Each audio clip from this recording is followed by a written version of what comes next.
அம்பேத்கர் அவர்கள் நம்முடைய பாரத தேசத்திலே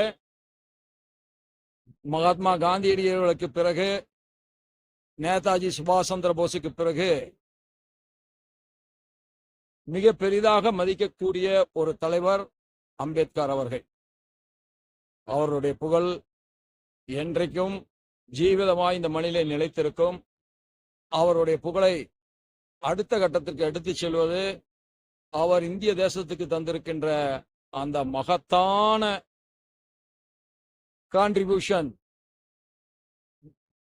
இந்திய அரசியலமைப்பு சட்டத்தையே தந்தவர். அதனால்தான் இன்றைக்கும் நம்முடைய நாட்டில் இந்திரா காந்தி அவர்களால் கூட இந்த ஜனநாயகத்தை அசைத்து பார்க்க இயலவில்லை. அத்தகைய ஒரு மகத்தான மனிதருடைய புகழுக்கு நாம் ஒருபோதும் களங்கத்தை ஏற்படுத்தக்கூடாது. ஒரே தேர்தல் கடுமையான எதற்காக எதிர்ப்பு தெரிவிக்கிறாங்க?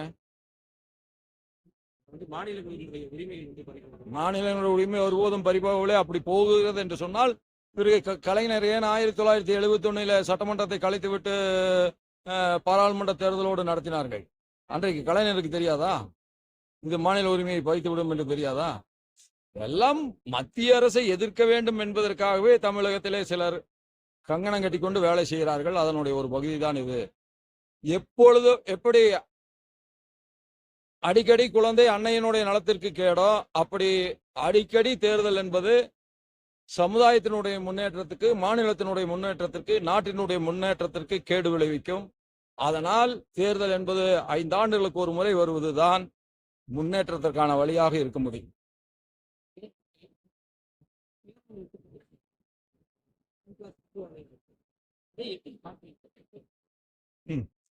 தமிழகம் எதை நோக்கி சென்று கொண்டிருக்கிறதே என்று புரியவில்லை. நான் தமிழக அரசுக்கு ஒன்றை சொல்லுவேன். அன்றைக்கு உரிய நேரத்தில் கலைஞர் அவர்கள் நடவடிக்கை எடுக்க தவறிய காரணத்தால் தான் அத்தனை இடங்களில் குண்டு வெடித்ததும் 58 பேர் இன்னுயிரை தந்ததும் 15 நிமிடத்திற்குள்ளாக நடந்து முடிந்தது.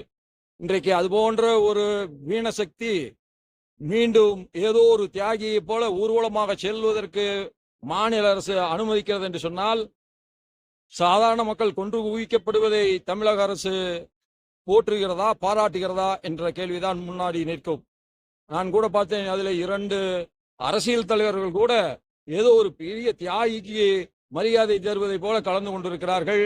அந்த 2 தலைவர்களையும் நம்முடைய தமிழ் மக்கள் முற்றிலுமாக புறக்கணிக்க வேண்டும். இது அரசியல் தலைமைக்கு ஒரு பாடமாக அமைய வேண்டும்.